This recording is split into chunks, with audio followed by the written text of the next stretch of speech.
Hello, this is Sania Patel, and you are welcome to HW News English. The Bharatiya Janata Party reviewed why its seats in Rajasthan dropped to 14 out of 25 in the Lok Sabha elections.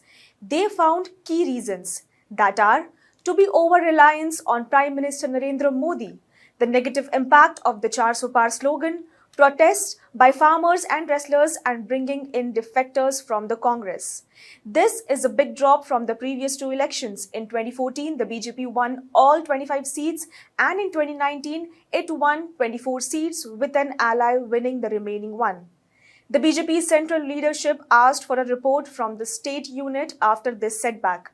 Chief Minister Bhajan Lal Sharma also met with the Prime Minister in New Delhi on Monday. The state unit held its review meeting last week. Senior party leaders including CM Sharma, State President CP Joshi, former leader of the opposition Rajendra Rathod, and the candidates who lost the elections were present. A senior BJP leader said, and I quote, "During the discussion, it became clear that the scheduled caste vote bank, which had been supporting us, moved away due to the 400 Par slogan.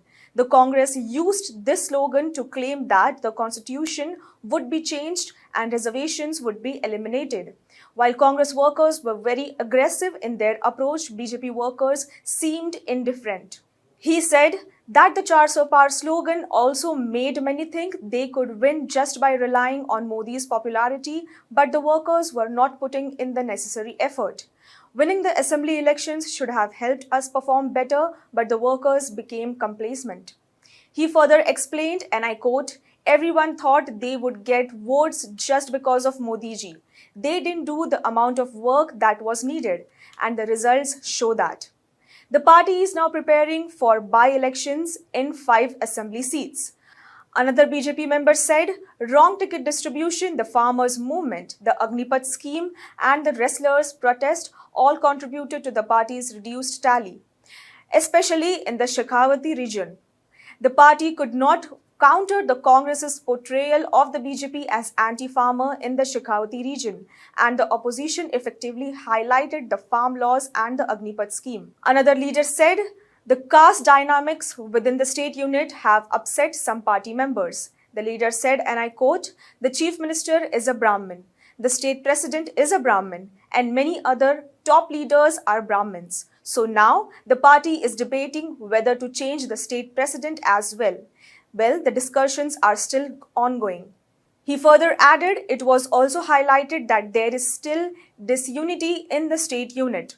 Local party workers are upset about the induction of outsiders into the party and how they were given seats or important positions.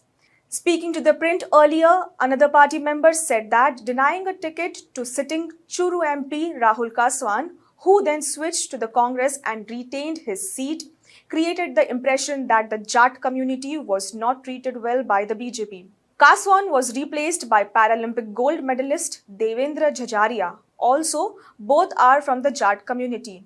Kaswan accused Rajput leader Rajendra Rathod of being behind the decision, which worsened caste tensions. Another leader said, and I quote, "The Jat-Rajput dispute started with the release of the BJP's first list of Lok Sabha candidates on March 1 and was further fueled by Purushottam Rupala's controversial statement. Remarks made by Rupala, a union minister from Gujarat, in March sparked a backlash from Rajputs in his state and elsewhere." Well, that's all for this news report today. Thank you for watching HW News English. Download our app Shorts to get the latest news and updates. Stay ahead with our cutting-edge news app. Instantly access the latest shorts in just 1 minute and breaking news in just 50 words. Download now for a smarter, faster news experience.